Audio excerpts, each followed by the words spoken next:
Welcome to People Like You. Imagine needing a wheelchair but not being able to afford one.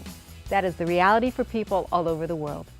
Today, guest host Alexandra O'Brien, a current member of our team, talks to David Behring, the president of the Wheelchair Foundation, about the organization's mission, the incredible milestone the foundation recently achieved, and how you can get involved. So don't go away. We gave the little girl the wheelchair, and one of my friends came up and started showing her how to use it. And she started pushing the wheels. And here she is going in front of the First Lady and all these other very influential people in suits like me right now. And she starts pushing. Right. And all of a sudden, she realizes what she can do. She can move herself.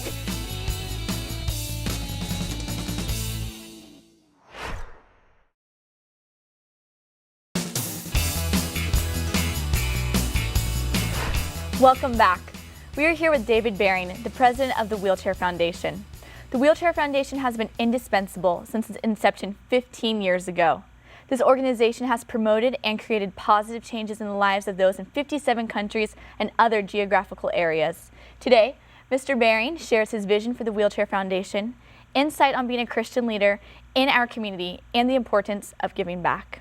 Thank you so much for being here with us today. We really appreciate it. I'm so excited to get to know more about you and the Wheelchair Foundation. So can you give us some insight on exactly how the Wheelchair Foundation began? Yeah, it began actually by accident. My father was in Africa, and he was always distributing different types of humanitarian supplies in Africa. And then he was asked actually by the Church of Latter-day Saints to take stuff over to Kosovo. This is back in about the late 1990s. So he has his own plane, loaded up his plane with canned meat. They also asked him to take wheelchairs, canes, and some walkers. And when he arrived there, they said, why don't you stay and watch what's going to happen with this distribution? And he was extremely moved by the fact that these people had absolutely nothing. Right. They gave them a walker or a wheelchair, and it instantly changed their life. And he walked away just with that impression in his mind that you don't have to sit and put money, millions or hundreds of millions or billions of dollars into fighting a disease. You could instantly change a life with a wheelchair. It was something very simple and instantaneous. And that just had a lasting impact on him. So from that, he started doing wheelchairs on his own by just a few at a time, and then eventually containers, buying them through factories, and then shipping them across the world. So it became a very cost-effective business model. Wow. And now But nobody in our family ever needed a wheelchair. That's the question I usually get. Was somebody in an accident? Was there something that happened that caused you to do that? And he said, no, it just happened. That's whether it was God's will or whatever you want to say, it just happened. And from there, he said, I want to do 1 million wheelchairs in 5 years. And most people looked at him and they said, that's impossible. Right. The average wheelchair organization probably only gave out a couple hundred, at the most 1,000 or 2 a year. And suddenly here's this man that wants to give out 250,000 a year. And so it took us 15 years instead of 5 years, but we just reached 1 million in June. Congratulations. That is so exciting. It's a big, huge milestone. Yep. Now, where are your headquarters? In Danville, California. Okay, so you're local. Wonderful. And they've been About there 1 hour from here. Exactly. And you've been there all 15 years? Yes. Awesome. Now, are you a man of faith? Yes. Yes. Did you grow up? I grew up in Florida, and we attended church periodically, but my belief has always been more, I believe in helping others and in compassion, giving back, community service. It's not so much for me been attending church on a Sunday basis, but as I travel around the world, my faith grows all the time. Yeah. Because I see people that are living in deplorable conditions. I see people with awful diseases that you never even see in the United States. But I see the moms and dads and the members of the family and the members of the community coming together to help those people. And that energizes my faith all the time. There are great people out there doing wonderful things. And I think it's through their religion, through their faith in a greater being, that you see that. And it energizes me. So now you are the president of the Wheelchair Foundation. Yes. So can you give us some insight on what that title really means and everything it encompasses? Well, we work with organizations throughout the world, so it's Right. not just the donor organizations. We've worked very heavily with Rotary. I happen to be a Rotarian. We've worked with all different types of faiths. So we're non-denominational. We've worked with the Church of Latter-day Saints. We've worked with a variety of Catholic groups, Christian groups, Baptist, anything you can think of, we've probably worked with. Right. We've worked with First Ladies, wow. First Lady organizations throughout the world. And as we go along, we meet more and more people. We get people that want to help us. So we work with donors, we work with recipient, all types of disabled organizations. So we've seen just about everything you can possibly imagine, and we've actually been in 157 countries. 157? 157 countries, Okay, yes. and other geographical areas? Yeah, just about anything you can think of. We don't so much do Western Europe. We work primarily on the countries that need our help. Okay. We've done a lot in the United States. We've done about 33,000 in the United States. Right. But for the most part, we focus on Africa, Latin America, Asia, Eastern Europe. Western Europe has an extremely good health system. But in many of these countries, there is no safety net. Right. Your family has no money, the community has no money, the government has no money, so you're on your own. Right. If you get something, if you're in a car accident, you break your back, or if you happen to have some type of disease such as polio, you're on your own. There's nobody there to help you. So we help provide that, you know, the wheelchair mobility is something they normally couldn't get from their government. Right. So do you focus on a different country every year, or how does it, like, Oh, no. how do you choose, or? It's often donor driven. Okay. Somebody will come and they'll say, I'd like to give you X amount of money and I want wheelchairs to go to this country. And it happens all the time. A lot of Rotary clubs will say, we have a sister city relationship with some city in Colombia. Can we get wheelchairs to Colombia or to Peru or to Mexico? We have Mexicans that live here. They work in restaurants. They raise money and they want to go back to Guadalajara, wherever it is, and help people in their community. So again, that's where I truly feel the faith of God is when, in His being, when you see all these people that don't have much to begin with, Right. they pool their money to help people in another country. It's not like this is an extremely wealthy person helping somebody down here, although that does Right. happen. Right. But it's, you see these groups of people that say, I want to help people in my home country. Right. And when we go to that country, when you watch the whole community gather around, and it's a celebration. It's a celebration of mobility. Suddenly there are children in this town that could never walk. They had to be carried. And everybody comes together. They dance, they sing. We've given out wheelchairs in remote churches in Peru. And when you see that communal feeling and the love that people have for each other, Yeah. that is the most inspirational thing you can possibly imagine. Where did you attend college? Princeton University. Went to Princeton, and I saw that a group of you got together and actually traveled to South America. Is that correct? We've actually done it about 4 times. You went 4 times. So where else have you guys been? Guatemala, And who's the Vietnam. group? It's a group of people that I graduated with. Okay. And every 5 years we have a reunion, Right. and we raise money, and then we use that money for wheelchairs. And the people take their kids. So we have 8-year-olds, 15-year-olds that go with their parents. yeah. And the whole idea is you're teaching the idea of giving back, Right. community service, philanthropy At to a your young children. age. When you teach them at a young age, you instill that trait in them their whole lives. And people of faith tend to be the most philanthropic and giving throughout the world. So here we are, all these Princeton alumni, we could be 50 years old, and we've got our kids, Yeah. and we're giving out wheelchairs and doing different types of service in a remote country. And it's a wonderful feeling. That's amazing. Well, I want to hear more about that when we return. Don't go away. We've increased disability awareness throughout the world. Exactly. So that's probably one of our most lasting legacies.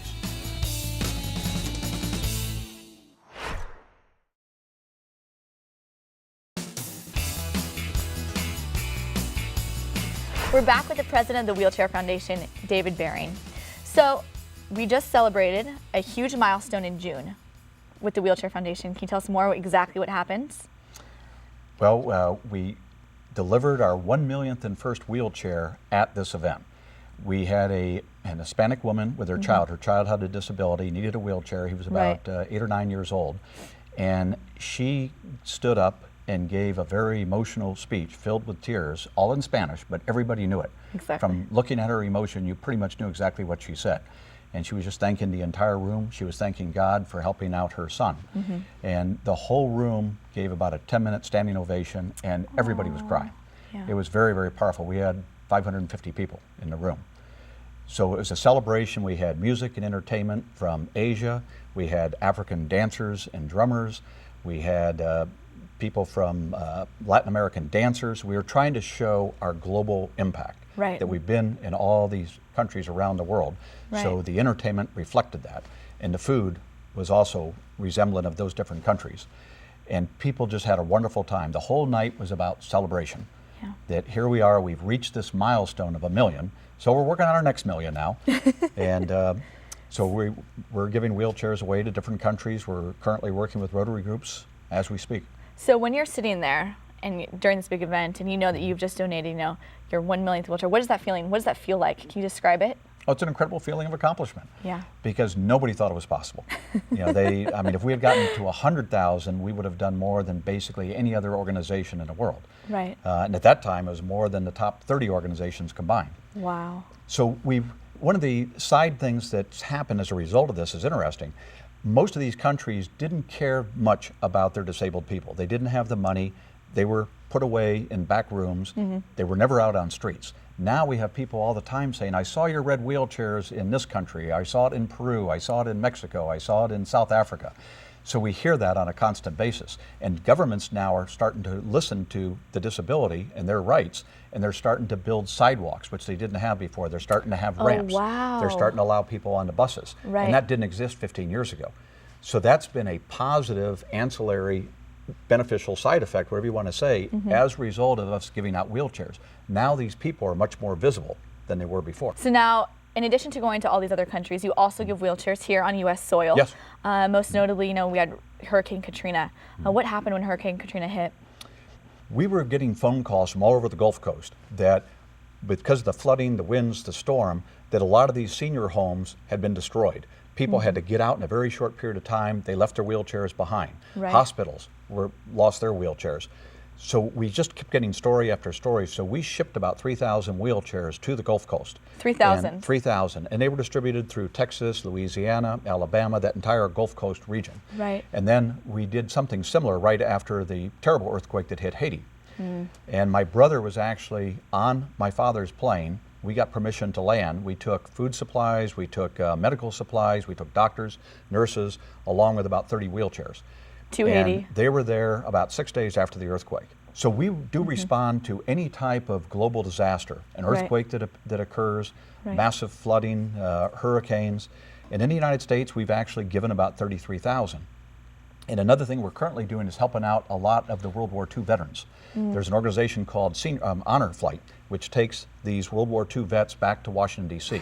Well, the average age now is about 90 or 91. So we are going to be donating wheelchairs to a number of these organizations, and they take the World War II vets back. They have these wheelchairs now to take them all around the monuments. So it's a way of giving back to those veterans that gave so much to our country. Right, right. So now walk me through the process. So if somebody wants to donate a wheelchair, they come to you or they donate online, and then where does that money go to? Where do these wheelchairs come from? Well, generally it's designated when they come up with enough money to go to a particular country. Okay. So let's say wheelchair is $150. So a small container of wheelchairs would be $16,500. And they say, I would like that container to go to a certain city in Mexico. We start working with organizations in that community, and they tell us what they need in the way of wheelchairs. And then we partner them with the donor, and we start working on ordering the wheelchairs. And it's about a 4 to 5 month process from the very beginning to the time they clear customs and they are in the hands of the recipients. Okay. So normally we tell people, if you want it to go to a particular country, we need a minimum of 4 months. Okay. And that's to get all the order in, the paperwork signed, manufacture the wheelchair, shipping. Shipping can take a month. Sometimes in customs, it can take 3 to 4 weeks to get wheelchairs through customs. You would think that with humanitarian aid it would be easy, but many of these governments are extremely difficult to work with. How many times have you been on a trip where you physically have handed these wheelchairs over to Dozens people? and dozens. Yeah. And Countless. everyone's different. Yeah. I mean, Vietnam, South Africa, Tanzania, Zambia, they're all very different, and they set it up their own way. Sometimes there's entertainment, there could be public speakers. I've been with presidents, I've been with kings, I've been with first ladies, mayors, all the way down to these remote villages where we take them in and there's 40 or 50 people around the village and they're making food for us. To them it's a celebration. They're always sharing, and it's a communal celebration is the best way to describe it. Now, speaking of presidents and first ladies, you have the most impressive International Board of Advisors. Can you name some names of who oversees? Well, Juan Carlos has been there since the very beginning. Juan Carlos of Spain? Yes, he and his wife, the King of Spain and the Queen of Spain, although he's now stepped down and his son's taken over. Right. A lot of presidents from around the world, past presidents. My father's had the opportunity when he travels. We've had different sports celebrities. heads of different organizations, and they've all wanted to help out. They're there as advisors, and many of them were through my dad's connections. He's been able to travel more than probably any person in the United States. He's 87 years old, and he just got done doing a trip basically around the world. That's incredible. So he is constantly traveling and meeting people, and we've never met a person that didn't say, this is a wonderful idea. Right. You know, giving out wheelchairs to those that need them, no restrictions outside of the fact that we want it to be more of a permanent disability. If you break your leg, you know, we're trying to help out as many people as we can. And generally we want to help out people in third world countries, unless there's something that happens in the United States that creates that need. Well, find out how you can support the Wheelchair Foundation in their incredible mission. Don't go away. He just couldn't believe. It was like God had looked down on him. God had been his angel. God had sent our people to give mobility to his little girl who had been paralyzed in this horrific car accident. Everybody just welled up with tears, and you could feel it in your heart, and it was just one of those moments.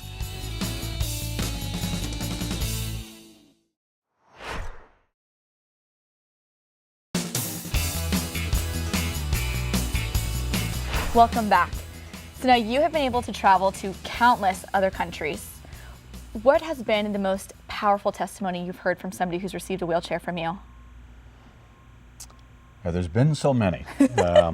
Hard to choose one. Like I said, every country's got wonderful memories. But I'll tell you one, it was down in Guatemala, and I was actually with the Princeton group. We were in the palace with the First Lady. So it was the president, the governmental office of the wife of the president of Guatemala. And we gave out about 150 wheelchairs that day, and there was a little girl, beautiful little girl named Morena. She was probably about 5 or 6 years old. And her family had been devastated by a car. They had been walking on the side of the road. A drunk driver slammed into them, killed the mother, I think killed 3 of her siblings, and she was severely injured. She was paralyzed from the waist down. So her father and I think one other sibling lived. So she didn't know anything about a wheelchair. She was 5 or 6. So we gave her this wheelchair. Her father had to carry her prior to that moment. And so in front of the First Lady and all these dignitaries, probably 20 or 30 dignitaries up in the front, and then the rest of this room was filled with people, a lot of my classmates. We gave the little girl the wheelchair, and one of my friends came up and started showing her how to use it. And she started pushing the wheels. And here she is going in front of the First Lady and all these other very influential people in suits like me right now. And she starts pushing. And all of a sudden, she realizes what she can do. She can move herself. She breaks into the most beautiful, angelic smile. And the whole room breaks into applause. And women in our group are crying. And here's this girl, and she's turning, and her father's crying. And then her father came over afterwards, and he just started hugging all of us, just saying, you know, this was, you know, he just couldn't believe. It was like God had looked down on him. God had been his angel. God had sent our people, my class, to give mobility to his little girl who had been paralyzed in this horrific car accident.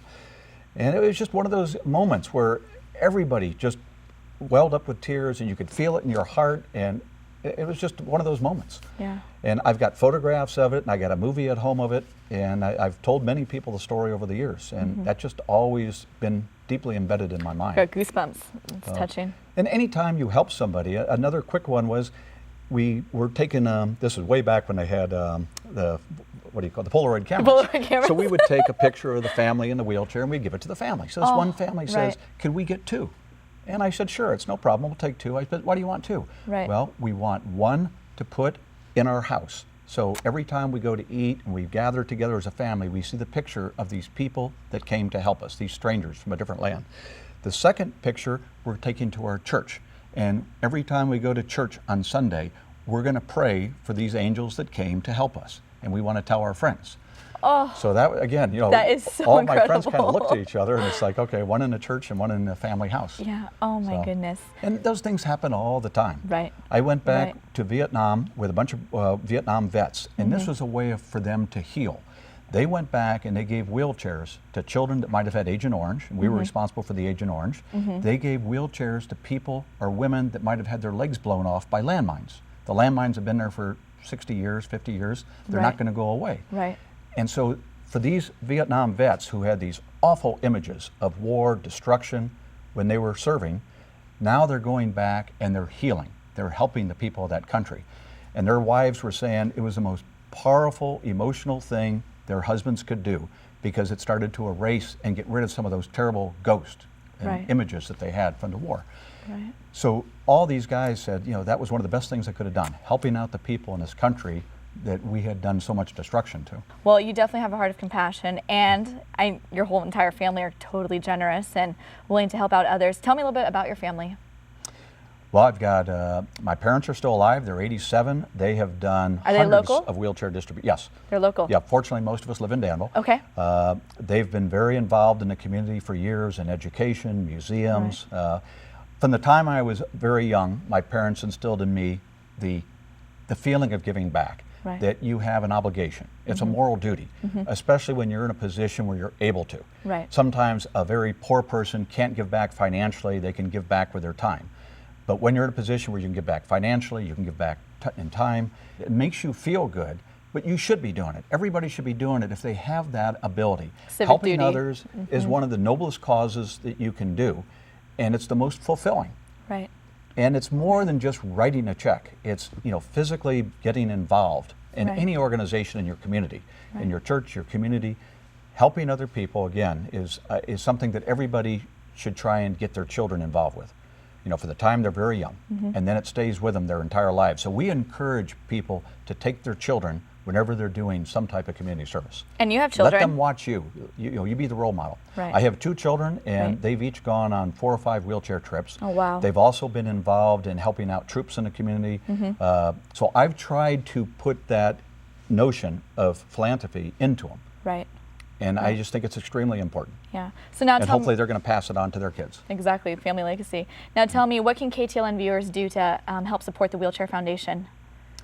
Well, I mean, of course, financially and saying, here's an area we want to help. Maybe there's a group that has an organization in Mexico they want to help, or anywhere in Latin America or overseas. And if you want to provide mobility, we'll be wonderful to assist. We've got the website and the phone number for anybody that wants to help. And it's more, even not so much helping us, but giving back to your community in Right. some way, whether Right. it's you're volunteering your time, or if you have some funds to volunteer. Always try to help other people. That's the strongest message I can give. And I think that's part of faith. God wants you to help as many people during your lifetime that you can. Exactly. And so our next goal is another 1 million wheelchairs, correct? Yes. Well, thank you so much for being here, Mr. Behring. I really appreciate it. So for more information about the Wheelchair Foundation and how you or your church can get involved, visit wheelchairfoundation.org or ktln.tv. Remember that KTLN is a donor-supported ministry, and programs like this one are made possible through your support. Thanks for being with us. Join us again next week.